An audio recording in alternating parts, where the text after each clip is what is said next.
Ya ini sebetulnya masalah ringan, tetapi memang perlu dibawa ke ranah hukum agar semuanya jelas dan gamblang. Sosok 5 orang dilaporkan Jokowi kasus tudingan ijazah palsu, sudah tunjukkan ijazah asli ke penyidik. Presiden ke-7 RI, Joko Widodo melaporkan 5 orang terkait tudingan ijazah palsu ke Polda Metro Jaya Jakarta, Rabu, 30 April 2025. Jokowi terpantau datang langsung ke Polda Metro Jaya untuk melaporkan kasus ini. Kuasa hukum Jokowi, Yakub Hasibuan, menyampaikan bahwa ada 5 orang yang dilaporkan diantaranya yakni inisial RS, RS, ES, T, dan K.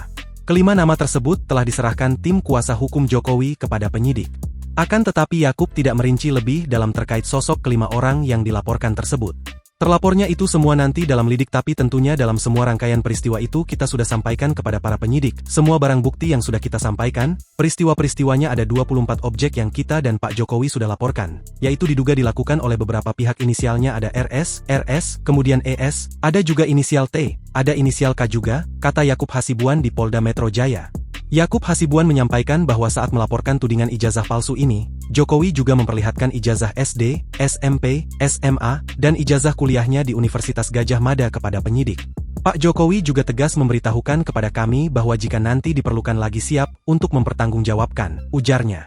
Sementara itu, pokok perkara yang dilaporkan Jokowi yakni pasal 310 tentang pencemaran nama baik dan penghinaan serta pasal 311 KUHP tentang pencemaran nama baik.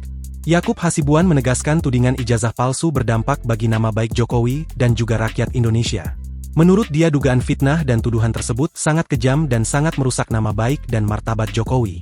Coba Anda bayangkan kalau presiden yang dipilih langsung oleh rakyat sudah menjabat selama 10 tahun dituduh seakan-akan memiliki ijazah palsu. Jadi yang dituduh seakan-akan dari dia pencalonan, kemudian jadi wali kota, gubernur hingga presiden, seakan-akan itu menggunakan ijazah palsu, pungkasnya. Yakub menilai selama ini Jokowi telah banyak diam, khususnya ketika masih menjabat sebagai presiden. Namun beberapa bulan terakhir, pihaknya mengikuti terus perkembangannya soal tudingan ijazah palsu. Beberapa kali juga sudah kami beri imbauan, secara resmi press conference beberapa statement di tempat umum juga sudah kami berikan. Tapi terus dilakukan menuding ijazah Jokowi palsu, ujar dia.